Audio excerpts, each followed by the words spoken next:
Well. Hello, everyone. Hurricane H here with our dear guest, Dr. Heim, all the way from the land down under.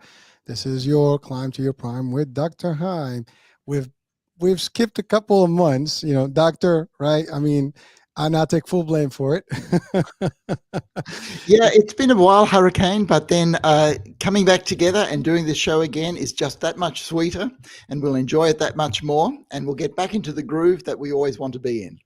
Well, listen, circumstances did happen, Yeah. and unfortunately, the last Friday of the month, it just was not available, for us to do this. But some things happened, though. I mean, the Resilient Relationship Show has started, talk show on the radio, featuring none. Yes. So thanks very much, Hurricane.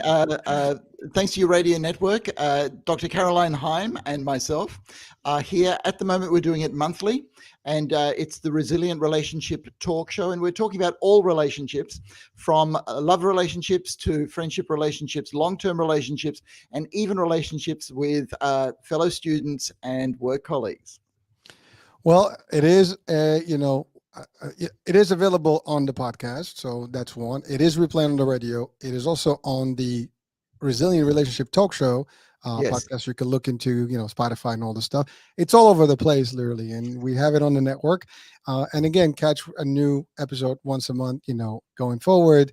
And it will be announced before. So just, it's 9 p.m. on a Friday, not the last Friday. That's the only time it's not going to happen. So, it could be any week before. So, we'll play by that. At least for now, that's what it is. And, it's a pretty powerful show to listen to. Trust me, I listen to it. It's very good. Not good. It's excellent, actually. So let me just be clear about that. And by the way, I'm not saying this because Doctor is with me. I really believe in it. We've done quite a bit of work on it, and it's a lot of information that is valuable to anyone watching and listening around the world. So that being said, we are today Climb to Your Prime with Dr. Heim. It's our monthly show, and as I said, we skipped it, but it is live right now. We are on Instagram. We are on YouTube. And you guys can also kind of join the stream if you want to come up live with us. The link is on your ticker there. So you want to do that, you just come in. We'll accept you on. You can ask your, question directly to Dr. Heim if you want. And we do have a series of questions, that we're going to catch up with. We've, had a few that came through, but we just couldn't cover them. So without any further ado, Doctor, are we ready? I think we're ready, Hurricane. All right, so I'm going to go. I mean, there's a whole bunch of them. So I'm going to start with this particular one. It's going to go on the screen. What is the main cause for people getting a power trip? Jen from Florida. Okay, so Jen from Florida, thank you for your question. First of all, we've got to talk about what a power trip actually is, because a power trip is one of those terms that has several meanings. And quite frankly, a power trip can be when all of us actually feel good about something. But when we use it in a negative sense, when we say that people are power tripping, or they're full of themselves, or they're going over the top, feeling more filled with their self-importance, there's a few things. Okay, so Jen, you asked what the main cause for people getting a power trip is. I'm not sure that there's a cause for people getting a power trip. It's a combination of something happening in the world and something happening in ourselves. So we all have what's called self-esteem, when we feel good about ourselves, or some of us have low self-esteem where we don't feel good about ourselves. A power trip is when we feel good about ourselves, but we use that to start lording it over other people. When we're feeling so full of self-confidence that we think that we can start to tell other people what to do. And so you might have a boss that goes on a power trip. So a boss may say something like, I want you to get this done, I want you to get that done. And it's like this boss is throwing her weight around for no reason except to lord it over you and other people. The cause of that, it may actually be something bad that's happened to the boss. It may be something that's going on in her life that's causing her to compensate for other things that are going on. But there's a whole lot of things in that, Jen. Just let me say that we're all capable of having a power trip, and it feels good for ourselves, but it may not always feel good for other people. And sometimes if you're in a relationship with somebody who power trips, so in other words, uses their power over you a lot, that can move into dangerous areas. It can move into abuses. And what we like in relationships is for the power balance to basically be equal.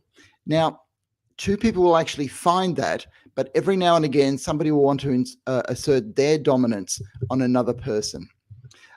I hope that answers your question, Jen. It's a very interesting area, power trips, but it's got to do with an interplay between what's going on in ourselves and out there in the world. Well, thank you, Doc. Well, so I can tell you I was guilty of that a long, long time ago, and it is something you learn somehow through. I guess you capture it through mentorship in a way, or through your environment. So when I started my career in the insurance space and became a manager, and I don't call myself at the time a leader because I wasn't already quite a leader because I was just in the role of management. And I had the set of circumstances where my boss kind of like was a little bit of you know um, more of a like power driven, like we got to do this, we got to do this, and so on and so forth.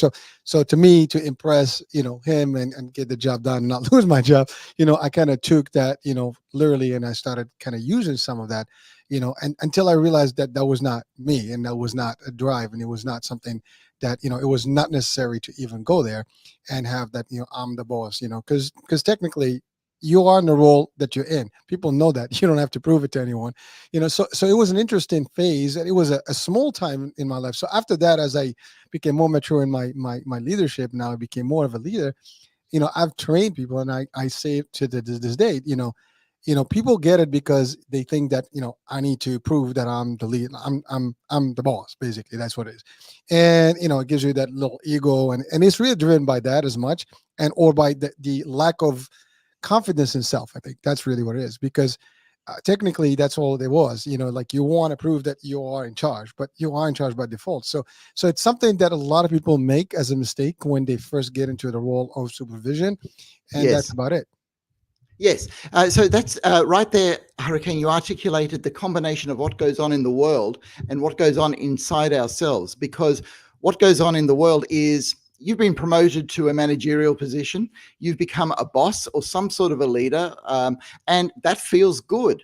And quite frankly, there is something to power tripping that feels good. Okay. And we like to use that energy to get things done. And it is actually useful. But I'm going to go into the brain to let you know how this becomes a problem, because each of our brains uses itself as the center of the universe. We all organize all the information that we get from the world in regards to our brain. So our brain can only be sure of one thing, that it itself exists. And so in a sense, in that, our brain is the center of our whole existence. But with that, you can see the problem already. If you actually believe that you're the center of your own existence and you actually live that way, you're actually going to put a whole lot of people off and start making mistakes, because each of those people have a brain that also believes that they are the center of the universe. So as we mature, which is something that you said, Hurricane, we come to realize that we're actually one of only many, many brains that have to get on together in this life. So if you take the workplace situation, we are all people there together, but we're there for a purpose. And the idea of being in management is that you can bring out the best in people so that we can together bring about a purpose. And even in the brain, this happens when you actually get that feeling of togetherness. So these days people say, oh yeah, we hope that they're a team player.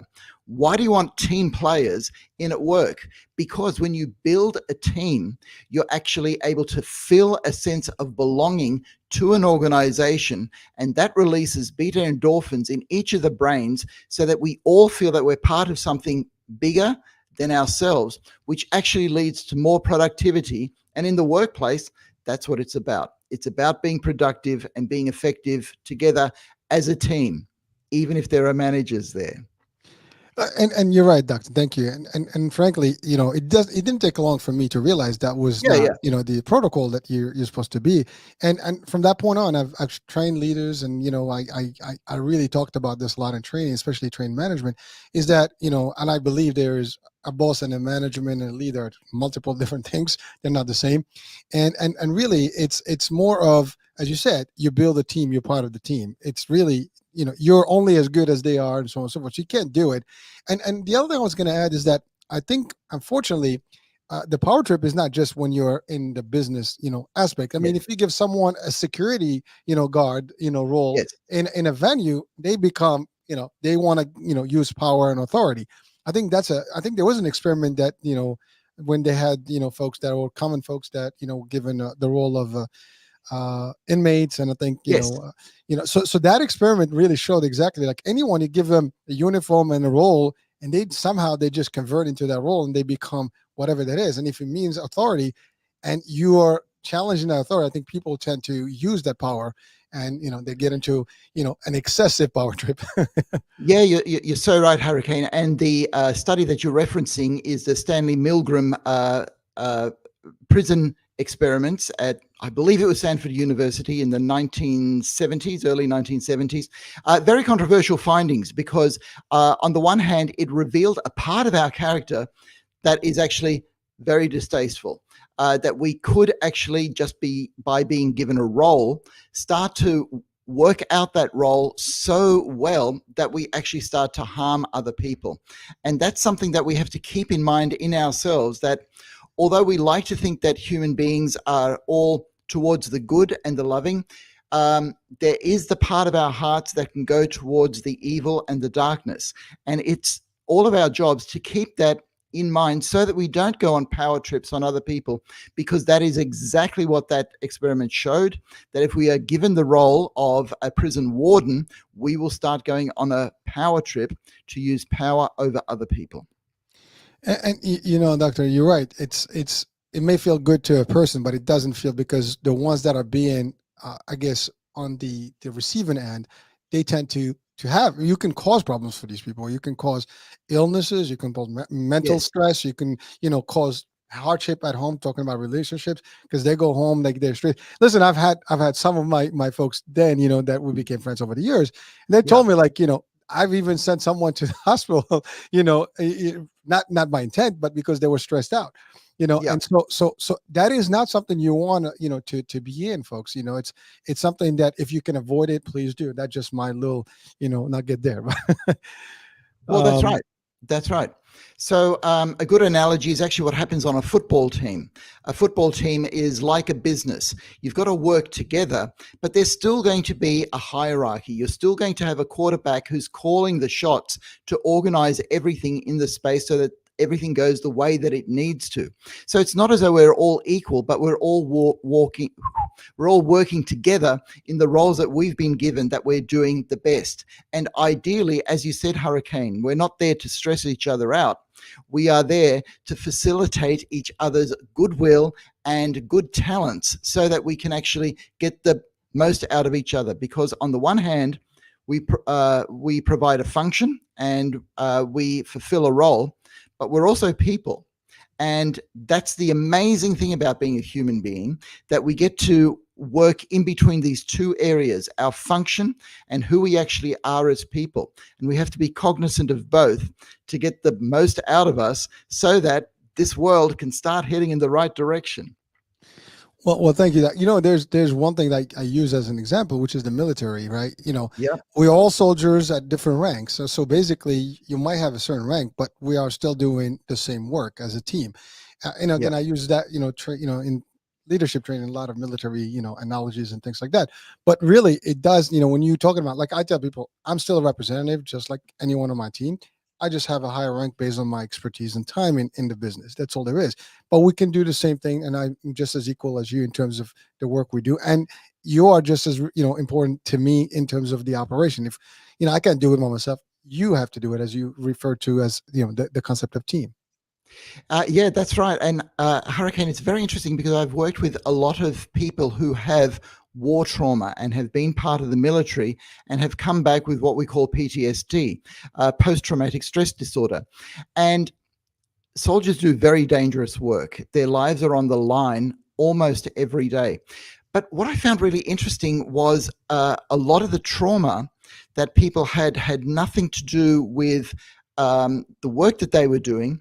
It was actually people who were their bosses mistreating them, because they didn't feel that they were treated like a human being. They didn't feel like they were treated like we were on the same side, doing the right job, and that in Australia we say we have each other's back. So we are there, we can trust each other and lean on each other on hard times, because after all, there's an enemy that we have to defeat. So the last thing you want is enemies in your own ranks. So some of the trauma that actually people came home with were the trauma of people going on power trips at their expense. Well, thank you, Doc. And frankly, to me, power trip is equal to bullying. I mean, that's at the end of it. That's all there is. That's it. Yeah. It's just a fancy maybe word for it, but that's, you can't, maybe you don't do it by intent. Bullying usually is by intent, but at the end of the day, the results are the same and can be just as detrimental. So, Yeah. All right. Well, thank you, Doc. So I guess we can go to the next question, which it's a very fitting question for the time that we're going through, at least in the US, in terms of Yep. politics and stuff. But so it is a little powerful, a little philosophical. So I'm going to leave that to you, Doc. So and it's two parts because, it's a long, question. So I'm going to just put the first part and then the second part. Okay. Here we go. Why do people believe the way they do with such a vast opposite and extreme views, such as in the case of politics and religion, even though we have the same intellectual capabilities and logic construct? People tend to defy this ability of right and wrong. Makes sense, but then again, what does make sense mean? Lisa Callie. It's a pretty deep one. I don't know if that goes beyond my jurisdiction. Okay, so Lisa from California is basically asking why we're so divided and why we're becoming so entrenched in views. And so I'll actually talk to the first part of that question first, because we are going into an election time. And all right, so there's a tendency to think that it looks like we're going to get the same two candidates as we did 4 years ago. So what's going to happen? If we're all so entrenched, we're probably all going to go with the same voting pattern that we had before. All right, so we do have studies on this, Hurricane, and we do have social psychologists that have gone into this, and it is one of the problems of social media. Because what happens is that we all have our beliefs in our brain, and I'll get to that in a second, but social media has become so strong and ideas get onto the internet so quickly and are discussed at such a rapid pace and so thoroughly, and they are presented in such a way that we look in terms of right or wrong. So it's almost like good or bad, 100% or zero. You are either on this side or the other side. And if we all actually used our intellectual capacities, as Lisa sort of suggested that we do, we would actually see that there is no candidate that is 100% right, that is 100% good, nor is there a candidate that's 100% bad or 100% wrong, that there are different shades and gradations in between all of that. However, when we get onto the internet, we get ideas that are presented to arouse our emotions. And our emotions start to persuade our intellect that the facts are a certain way. So what we're looking at in the brain is the limbic system, which is the seat of our emotions, being aroused by images and ways things are portrayed. And that influences our frontal lobe thinking. And our frontal lobe is supposed to be the seat of our reason and our intellectual capacities, our planning, our judgment, where we can say, let's just think about this before we make a decision. Now, I've got to add one very interesting thing about the frontal lobe. You see, our beliefs are stored in our right frontal lobe, and our actual logic and objectivity is stored more in the left frontal lobe. That's a whole new thing, the difference between the left and the right brain. But just to simplify things, that's what's going on. And here's what happens. When we have a dilemma, when we're not sure about anything, our brain, for all of us, the most objective scientists included, will all go with their beliefs in the right side of their brain. So in other words, our brain are always looking for things that will confirm what we already believe, which means that if you're a right-leaning person, you're going to start, your brain is going to look for things that will confirm your position. So you will go further and further right. Whether when you're a left-leaning person, then your brain will look for things that'll confirm that, and you go further left. And when you do this over years, over a large population like the United States, through an amazing tool like the internet, you end up with this divide between left and right that looks like it's getting further and further apart. All right, I'm just going to take a bit of a break there, Hurricane, and let you come in there and comment. Well, again, I mean, it is pretty interesting that, it's amazing how I always say this. I love when you break it down to the chemicals and the brain and how the functionality of the brain, because that's something we almost like, oblivious to, because as normal people, right? But there's a lot of function, and you're right. There's a lot of influence that we have, and I do have a few other social media questions that are coming up, but really it does have an impact. And as you stated, what we have today is going to be a very interesting race, because it's the same candidates. Everything is probably going to be the same. And you're right. I mean, the tendencies are going to be the same. If I voted for the same guy, in a previous, election, there's a good chance. Now, could there be a change in the heart, concept, where I want to shift because I'm not happy or the things weren't delivered? That's a possibility. But I mean, it's going to be a playful, next few months, to say the least. It is. And I suppose through this, we can go to the second part of Lisa's question, which had to do with, look, we've all got intellectual capacity. Why don't we actually use it? And for all of us, particularly in a time coming up to the election, and there's already been events which have clouded what's going to happen in the election, where we need to monitor what's going on with us emotionally, so that when it comes to our intellect and looking at what the issues actually are and what would actually be the best way for America to go forward, that we actually understand that we are being manipulated. For example, there's a lot of commercials that manipulate us through fear. Okay, so let's say fear about climate change, fear about other people coming into the country, fear about the economy collapsing, fear about this and that, and all this fear activates our amygdala, which is a central pin in our limbic system. Now, when that is activated, it clouds our thinking in our frontal lobe, because we don't like being fearful. We hate being fearful, so we will do what we can to alleviate that. So that's one of the prime mechanisms that people on the internet use to manipulate our thinking, by fear. And there's plenty of others, Hurricane. There's love, there's security, there's our want for fame and money, and all of those can be manipulated like levers to influence the choices that we make. Well, doctor, we've had quite a bit of fear over the last few years. I mean, with the pandemic and everything, there's quite a bit of both sides: the fear of, the fear after, the fear of, all the stuff that came after. And you're right. There's quite a bit of that creates that panic mode, and maybe drives a reaction, as you've stated in multiple times.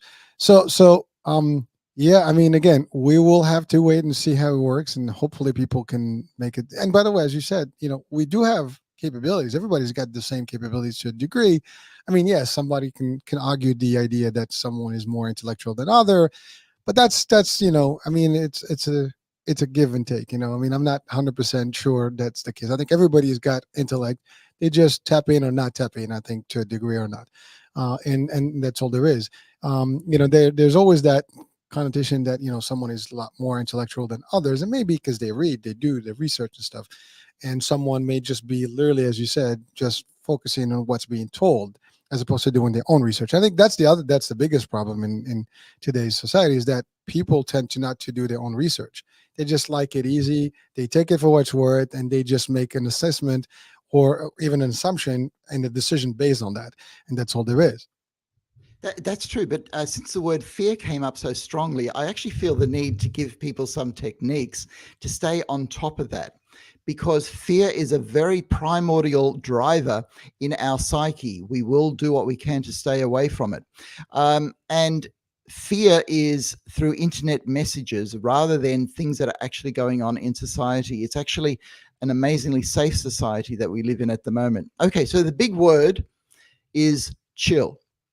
It's a great word. No, seriously, No, seriously. no, I love Because, it. because your amygdala is it's got a very important job. It wants to keep you alive, and that's why it's looking out for fear messages. All right, but it jumps up and down and gets all this attention. All right, and if you like, it goes on a power trip. All right, so to chill the amygdala, what we do is we increase a brain chemical called oxytocin.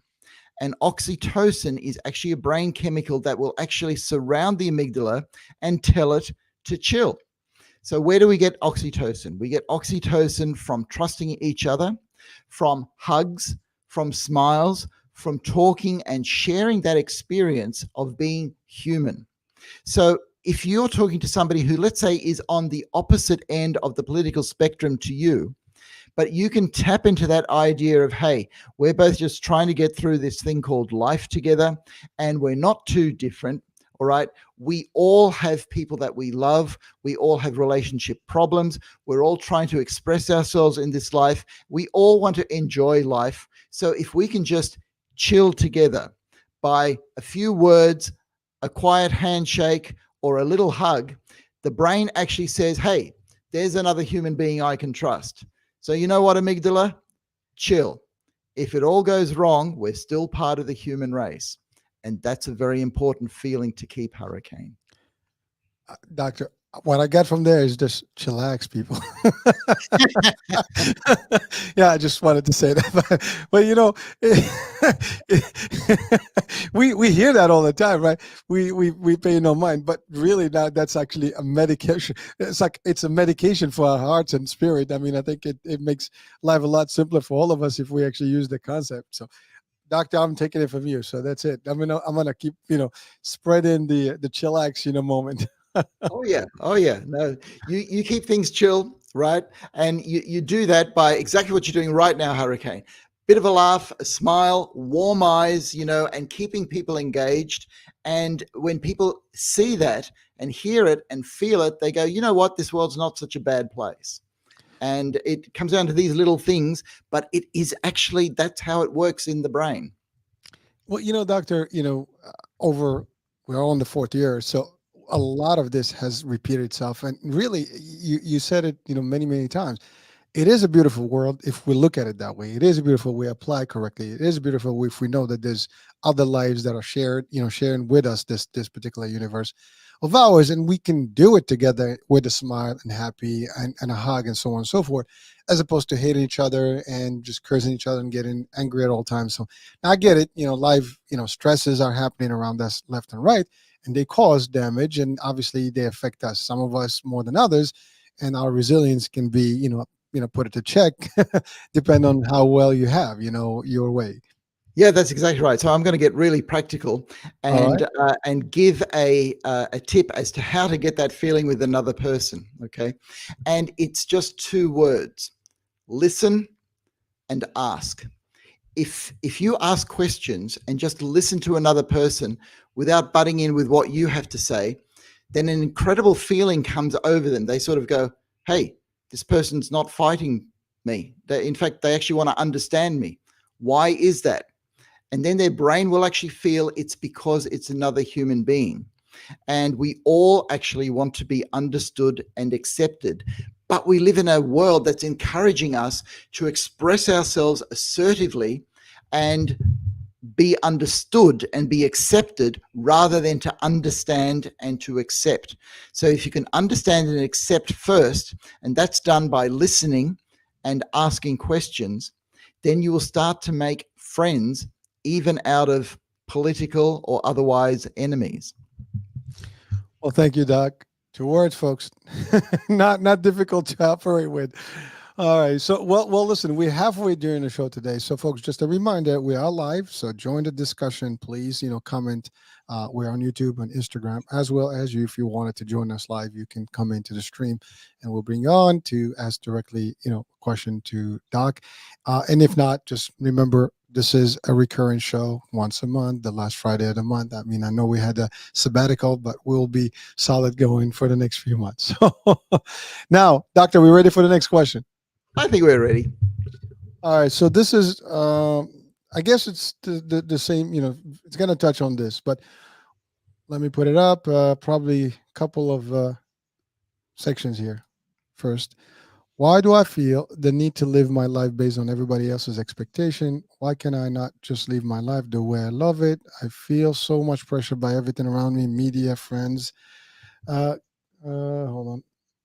Uh, Colleagues and family. It seems that everyone wants us to behave the way they see fit, not the way we see fit. How can someone rationally overcome these pressures and not let them impact our sanity? And one more. And reality. James, Oregon. Oh wow, James, that's huge. That's big. Okay, but James, thanks for asking that because you're tapping into ways that I feel too. All right, I feel the need to live up to everybody else's expectations because you know what, James, just like you, just like Hurricane, I I want to be understood and accepted, right? And so that becomes a prime mover for all of us. And look, the way I see it for myself is that the more that we can actually give ourselves that feeling of being understood and accepted, and I know I'm going right back to the answer to the last question, the more that we'll be able to actually accept each other and not feel the need to live up to anybody else's expectations. Okay, so I've just found something in my brain that's going to help here. All right. My brain does this occasionally. You can be judged for what you do, but you can't be judged for who you are, right? So, me, I'm a doctor, all right, and I got to put out the goods. I've got to do the right thing. So, Hurricane, in what he's doing, he's got to do the right thing, and whatever your function is in life, you've got to do what's asked upon you to do. But that's not you as a person. Excuse me. So people will be judging our work, whether it's good or bad, or it could be better, improved, all of that. There's nothing wrong with that. But that's not judgment of a person. When it comes to just sitting down and having a drink with somebody, a tea or a coffee, or just having a chat with somebody, you want to enter that space, or at least I do. I want to enter this space where I'm a human being, just like somebody else is. So you just leave your functions aside a little bit. Boy, we're tying things up here, Hurricane, a little bit, because it actually ties into the idea of people going on a power trip, okay? And all of us are capable of that. I'm certainly capable of it, and I've got to keep it in check, that I don't go around putting my expectations onto other people, because in a way, that's what a power trip is. You put your expectations on others and not leave enough space for who they are. So the way that I see it, it comes down to balance. It comes down to being yourself, and to be yourself, you've got to let other people be themselves. And what happens then is with listening and asking and understanding and accepting, hopefully we get to a world where it's okay to be you, because it's okay for everybody else to be who they are. However, when you're at work, when you're doing the study, there are going to be expectations. There's going to be things that need to be done. So you do them. But underneath all of that, you're a person just like the rest of us. Well, thank you, Doc. It's an interesting thing because I mean, it's a lot of us, right? Start early on with these expectations, right? From our Yeah. parents, from our school, Yeah. from your friends, your colleagues, the kids in the neighborhood. When you're early ages, everybody's got the expectation of somehow, who you should be and not who you are, right? And Yes. now to more recent, you hear a lot of like, I need to be who I am. I need to express my own way, how I operate, how I want to dress, how I want to feel, how I want to, whatever I want to do. And you see a lot more of that today than probably, 3-4 decades ago. I think we are better today's society in a way, but someone can also question that maybe we've gone to the other extreme. So what do we say to people? Because I think there is Yeah. there's a point where we have to be, but then if we go one side or the other, things can go bad, right? If we chew into the other people's expectation, we are subjected to that. If we're too free, we might be completely off the society grid. So how do we Yeah. Yeah. do that?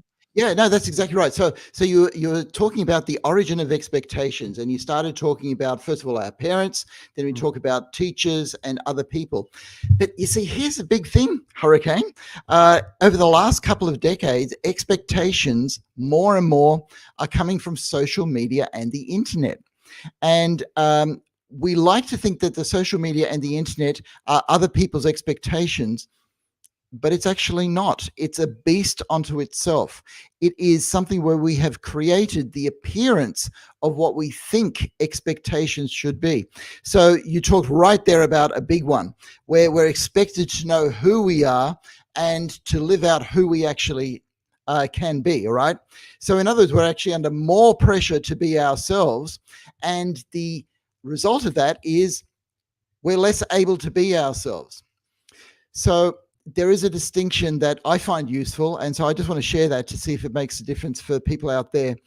There's a difference between expectations between real people and virtual expectations. So if you look at the expectation that you feel that you're under, and it comes from a screen, it comes from a post, it comes from some form of social media, then it's not real. Okay. Because if you get an expectation, let's say from your mum, all right, we've all got a mum, and mums have expectations. Your mum's expectations is something that you can grapple with. You can talk to your mum about it, all right? You can actually push back a little bit. You can sort of say, yeah, I should do that. But it's a dynamic thing because it comes from a real human being. And so those expectations can be negotiated. And when you negotiate those expectations with the human being, you're actually being more yourself. But so many of us, me included, are grappling with expectations that come to us through social media messages. And I know that it's people who put together the social media messages, but those messages are put together in an idealized way. They're not quite real. They're what we think things should be or that look cool. And here's the clincher, the most important one, ones that are actually going to get out there and other people are going to click on. Okay, which means that they're not real. They actually become clickbait expectations. And again, they tap into our amygdala, our fear of missing out on being part of the crowd, on not being part of the human being. Just having that question, be yourself, who are you, puts so much pressure on. And the answer to the pressure is shut down the screen. Just be yourself by being around other people. Without ever thinking of who you yourself are, you will actually be more of yourself because you're around other people who are trying to be more of themselves. Well, thank you, Doc. And really, as you said, it's, I mean, if let's say I take me, right, I am with my family and I have to be who I am. Like you said, when we're doing this, we have a certain, expectation for our audiences, right? But in general, in family, I'm just Hisham, not Hurricane, right? Yeah. It's just you, right? You're not a doctor. You're just Doctor. You're a Christian. Right. So it kind of changes dynamics. But you're right. Also on social media, everybody wants to kind of look a certain look or feel a certain way, and or like respond a certain way because you're afraid that, as you said, fear that people are going to look and frown and decide like on who you are and what you'll be, or you're afraid that maybe I'm not going to get followers, and that's actually going to tie into the next question. Now we're tying things, as you said, not by intent, it just happening to be that way. Okay. Yeah. But before we get to the next question, I'm going to tell a really personal story here because when we started to have children, Mm. I noticed that there's a group of people that end up doing badly with their children. One group is religious leaders. Often they get it wrong with their children.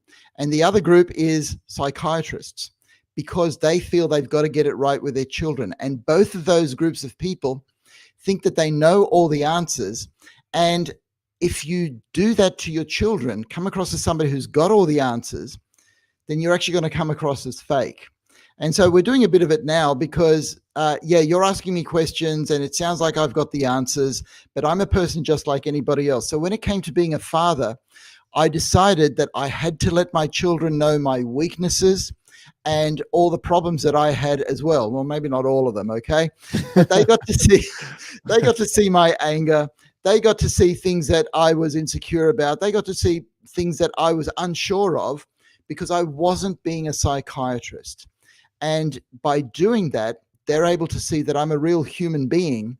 And because of that, I think that they've done better. They may tell you something else, all right? But they've had a real experience with a real person, not with a psychiatrist who thinks they've got all the answers.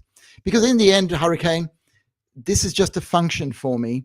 This is out of the learning that I have done and the study that I have done and the people that I have taken care of, but it's still just a function.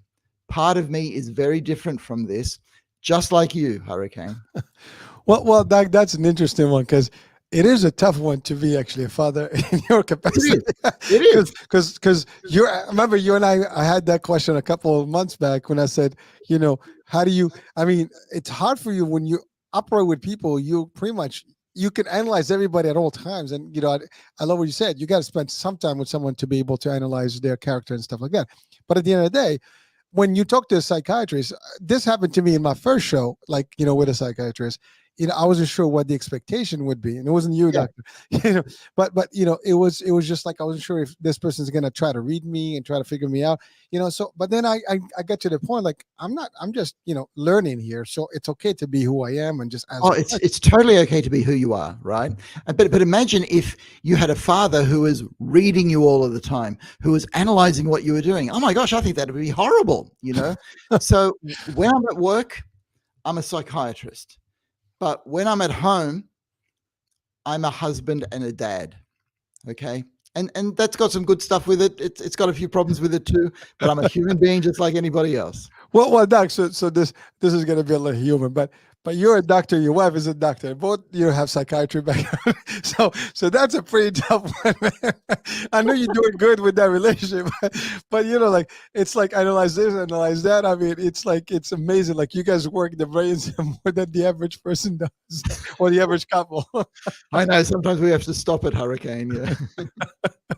All right. Well, so doctor, I think I can tie in the next question because I think it will literally touch into the same discussion here. So this is going to be a long one too. So I have noticed a common trend in life. Historically, people evaluate people based on their wealth, their accolades, degrees, what university they went to, position, what car they drive. Lately on social media, how many subscriber followers, even judge on the way someone dresses and what phone they have. We no longer evaluate each other based on character and moral values.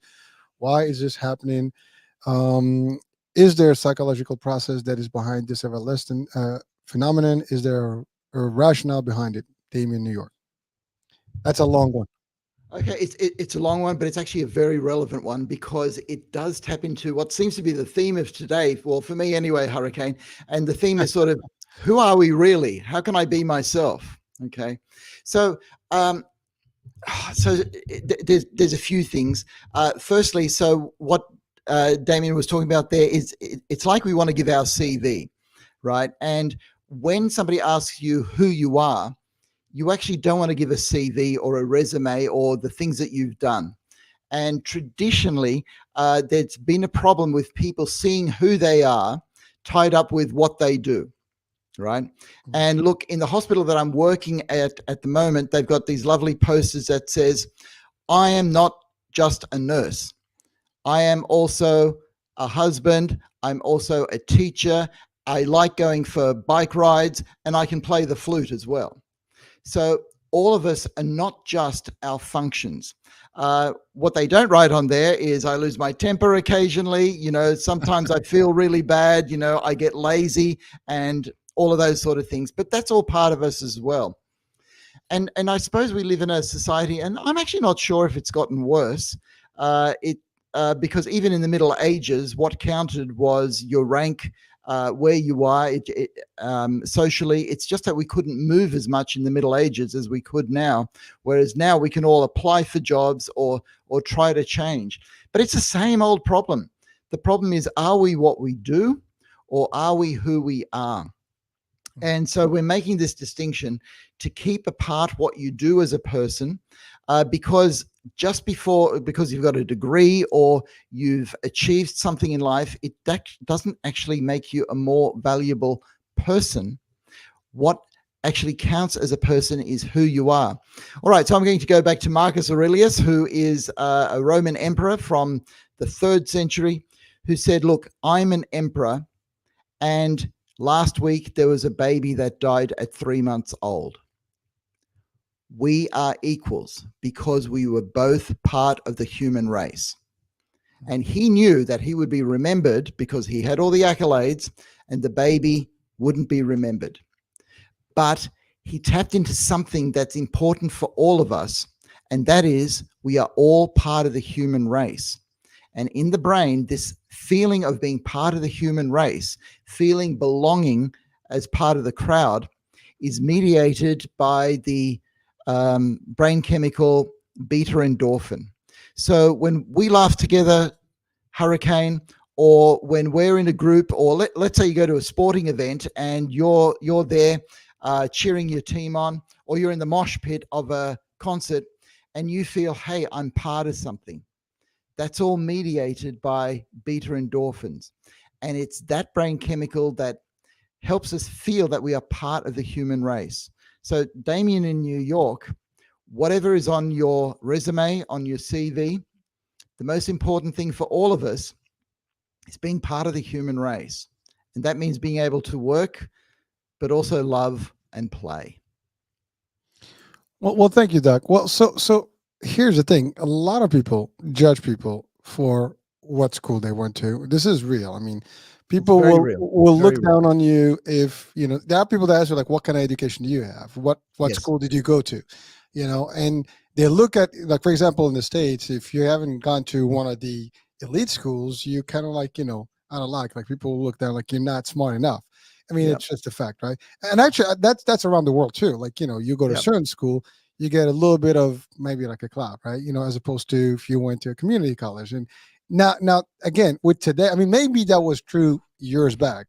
Maybe it's because now with the knowledge that's available to us, I mean, we talk about social media, but there is information that's available to everybody on their palm. I mean, through the Google and all these search engines and even YouTube. I mean, you can learn quite a bit. I mean, podcast world that alone can teach quite a bit, right? Now, there are lectures, and you can, look it up any way you want, but you can ask Chat GPT, our dear friend Chat, can give you information, right? So, people are still judging people to a degree as to, what they know, how they know and stuff. Now, at the end of the day, I mean, sometimes I think about it, like, someone comes on let's say on Instagram, on social media, right, in general, right?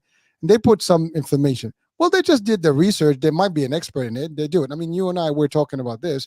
You have some expertise. I have, mine. You have yours, and we just share with people. Now, that's all there is. We're not better than anybody else. Someone can just have the same information somewhere else, right?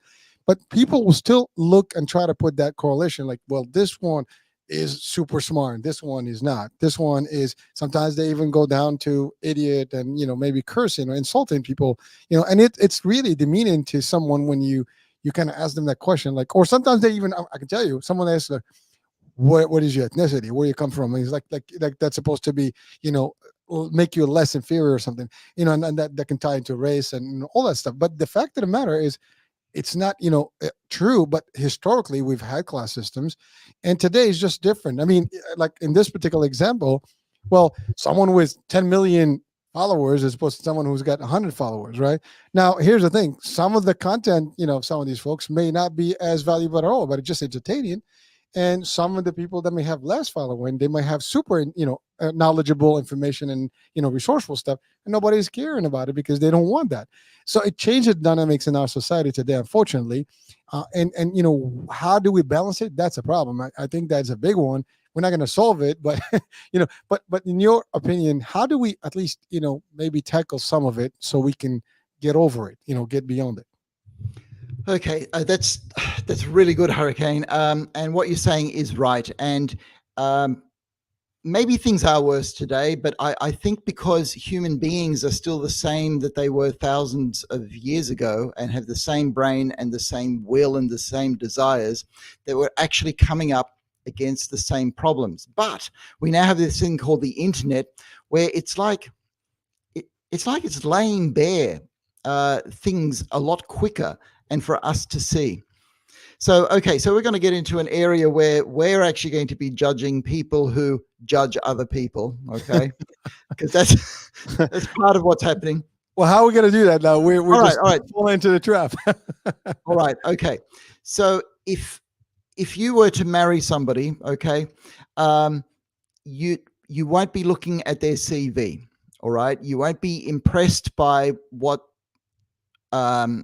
place they went to study or how much money they earn or all those sort of things. Look, some people may be, but the thing is, rather than be impressed by what somebody has done, the aim is to be touched by what somebody is. And the people that really touch us in life are not often the people who are impressive. Sometimes you'll come across a homeless person who looks you in the eye and will have genuine gratitude there. Or you will meet somebody with genuine humility, or somebody who is genuinely there to help other people through what they're doing. And they touch us, they touch our hearts because we feel who they are on the inside rather than what they have achieved on the outside. So if we actually believe that what's inside a person is more important than what's on the outside and what we achieve, then we'd actually need to live that way. All right. This is what I mean. Okay. We may think that there are some people with thousands and thousands of hits that don't deserve it. But if we really worked on what was on the inside, if we only got 2 or 3 hits or no hits, we'd actually be okay with that. All right. But there's a part of us that actually wants the thousands and thousands of hits, right? It's like playing a football game. You play football to win. And if you lose too much, you go, we're not doing too well here. But the thing is to play games that are not competitive. So I'm going to go back to my boys when they were very young. We used to go to the beach and we used to build sandcastles. And we used to build these sandcastles, and sometimes a wave would swoop it down. But what we did is we went, oh, and we laughed a bit and we cried a bit, and then we started playing again. But the thing is, nobody wins at building sandcastles. You win at football games, you win at money, you win at business. But if you play games where there's no winners or losers, those games make you feel part of the human condition. So in other words, having a friend is one of those games. All right. You don't want to be competitive with your friend. You just want to spend time and have the friendship continue. And if you can have more people like that in your life, where you just play sandcastles, just enjoy the time together. And it doesn't matter if it's a good sandcastle or a not so good sandcastle, doesn't matter. It's a game where numbers don't count. It's the time and the warmth of experience. Well, thank you, doctor. And I'm listening to you, and I mean, you use the word humble, humility. It's if you're real humble, I mean, that's all there is. It doesn't matter what you have and stuff. You don't, you just gotta be who you are, as you said. And you're right. I mean, this actually happened. Someone asked me, like, well, you got these great shows that are on, and there's not a lot of live views, for example. And this actually someone did ask me, I was like, I'm not doing it. I'm putting the information there for people who are interested. If you want to be watching, please spread the word, and that's about it. If the information is there, someone's going to benefit from it, and we get thousands of downloads, and that's good enough for me. But when the time is right, people will know that this is a good resource. They're going to do it. So I'm not in a rush of getting to that level. But people are like, I get constant, for example, requests like, oh, you want to grow this, you want to grow that, you want to, it's going to grow when it's going to grow. That's all there is. But nothing. I mean, I believe in it just like a baby, right? You grow, in due time. You don't super grow. I mean, we have a problem with our food now because they overgrow things, with hormones, and it's not healthy. Well, you don't want that quick stuff. And by the way, I am not literally, I mean, listen, I admire Joe Rogan. I admire all these big guys, right? And you know what? They've done the work. They put the time. They're great people. You listen to them, you enjoy those shows, right? And that's okay. I'm not competing with them. I'm just me, right? And that's all there is. And when you have, I mean, that's at least how I look at it. And you're right, doctor. You don't have to worry about all that, because you start worrying about that, then you get depressed for no reason. I don't. Exactly right. Yeah, there's no reason for me. And that was such a good analogy that you used, Hurricane, to say it's like a baby. All right. And the thing is that you're going to love a baby if that baby is really intelligent, really hard work, or if it has a chronic illness, or if it turns out whatever. Okay, you just love it because it's another human being and it's a part of you. So even in what we do here, there is a degree of humility. And the other thing that I want to do, Hurricane, is I don't want to put pressure on people to all of a sudden become humble. All right, because the world is not full of humble people or people who are rat bags or people who are narcissists. All of us have some humility in us. All of us have some generosity in us. All of us have some anger and narcissism in us, and all of us have some rat bag in us. The idea is to find the humility in you, to find the gratitude in you, to find the generosity in you and say, you know what? I'm just going to see if I can let that out a bit more than the rat bag that comes out in me occasionally, right? And that's the human condition. We're actually all trying to do that. Well, thank you, Doctor. And you, I think you. I mean, again, you're the best at this stuff. It is a fact. We have all these characters. You're right. I mean, we're capable of bullying. We're capable of doing all kind of stuff, hurt. All the stuff that we can, but we can control it too. We're capable of that too. It's a mindset shift, right? You can look at positive or negative. We love to be there, and you know what? Some people need help to get to that positivity and get into that. 99% good and maybe 1% bad. Sometimes, and again, I think that's varying between one person and the other in terms of percentage. Some people are 50-50, some people are 40-60, and you work one way or the other until you get to the better place. But you're right, we all have it. And I think one of the best thing that you've kept stating multiple times in multiple shows and today a couple of times is that we are part of the human race. And I think we've lost sometimes that touch. No one is better than anyone. That's just a fact. As long as we know, I love the example of the emperor and the child because, an emperor is at the highest level at the time, at least, and even today, I mean, that would be one of the highest levels, right? And, if you are that high and you still kind of know that you're still human, and frankly, we all come along to this world, babies, we all depart this world in a box, we all bleed, we all get sick. I mean, when we get a disease or a pandemic, it doesn't negotiate on who's rich and who's poor, who's intellectual or not. It takes everyone equally, right? So if we start thinking about those concepts, I think at the end of the day, we realize that we are human. We're supposed to be, all, united in a way instead of being divided and, going again, political, religious, this, that, the other. And we go all crazy. Wars. I mean, we've talked about these topics in previous shows. And it's sad because, again, the example I always give, and the funny one is that we just need aliens to come in and they will all get together in happy, harmonious way. Because then we're all going to be like siding against this strange enemy that is from outer space. And they could be still friendly. We just, actually, that's the thing. A lot of, movies, at least, they depict that when the aliens come, they come to annihilate us. I mean, and someone literally said that they're not traveling, speed of light from, a more civilized, stuff to come in. We're just so primitive, it's not even funny. They might not even pay us no mind. It's like an ant to an elephant, right? That's right. That's exactly right. So again, I want to give a practical tip because I'm talking about how we can let the good stuff in us come out more and let the bad stuff come down. And people sort of go, well, how the hell do I do that? All right. Because how do I get rid of anger? Say, let's say that there's people out there that get very angry. How do I get rid of that? Okay. So the analogy is a pool of water and you don't actually get rid of your anger. But if you have things that stir you up, it stirs up all the mud like anger. And the thing to do is you actually never get rid of that anger. You just let it settle to the bottom. And you give it some time to let it settle so that that pool becomes clearer and clearer.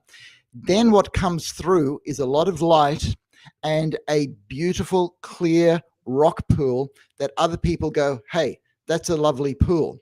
But all that's happened is you haven't stirred up the anger. It is just sitting there at the bottom and you leave it alone. Well, thank you, Doc. We just hit our literally hour mark. Just hit the hour.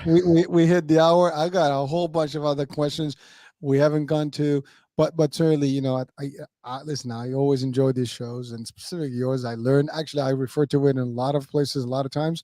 and I talk about it, many, many times across the board. So it is powerful, folks. If you get the chance to listen, there's quite a bit of positive, influx that comes out of this.